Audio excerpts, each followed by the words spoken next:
Here with UFC Welterweight, Ultimate Fighter Champion, Bryan Battle. Where are we right now, Bryan?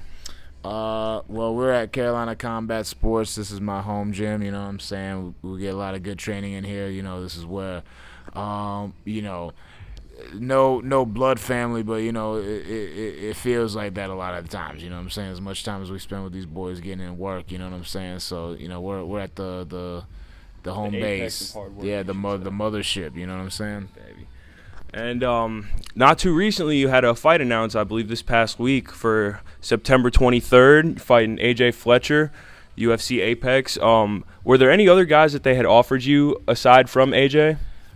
Well, it's funny, not with a full fight camp, you know what I'm saying? For this fight, they more or less just hit me up and they're like, hey, this is who we got. And my agent, he knows how I am, you know what I'm saying? He knows that if there's like a fight on the table and there's like actually time, I'm never gonna say no. So he's just like, hey, we got AJ Fletcher. I'm like, say let's get it.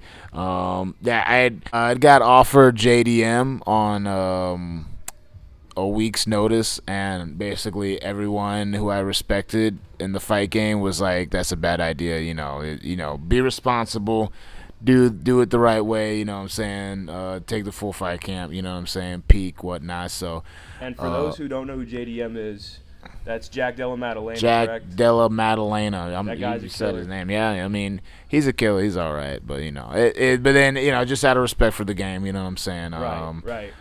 It's funny because on a full fight camp, like on a week's notice, that's a tough fight for anybody. But on a full camp, I think that's a good matchup, like mutual wise. Oh my goodness! If I have 3-4 weeks, I'm smoking this guy. You know what I'm saying? So that's really all I asked for. 3-4 weeks. 3-4 weeks. And obviously, you're coming off that big win in your hometown of Charlotte against Gabe Green, and there was a little bit of antics between you and one up-and-comer, Ian Gary. I was just curious as to if you've kept him on your radar, if you're just kind of keeping an eye on him, or I know you want that fight. Man,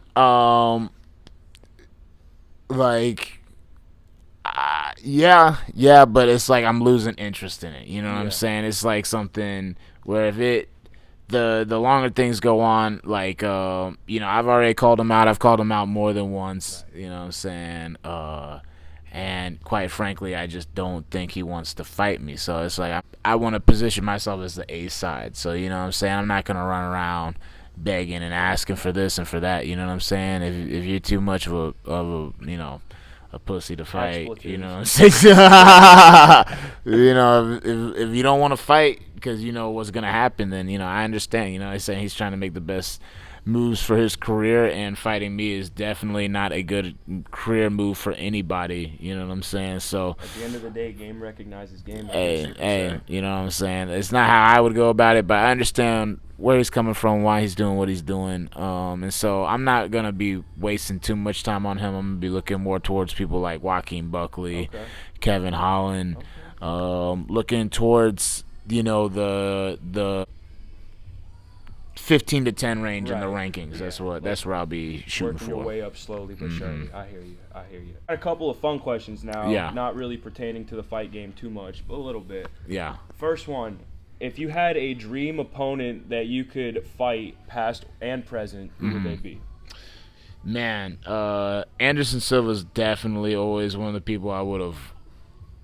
I don't know if I actually would have won it. That's always a tough thing about this question. Is there's people I look up to, and there's people I admire, and it's just especially being in this position now. You know what I'm saying? Where it's after I fought in Charlotte, a lot of people were like, "Oh, Bryan and Matt Brown should be matched up." Damn, dude, that's cool. I've always looked up to him. I watched him as a young person, but it's I don't want to kill my heroes. You know what I'm saying?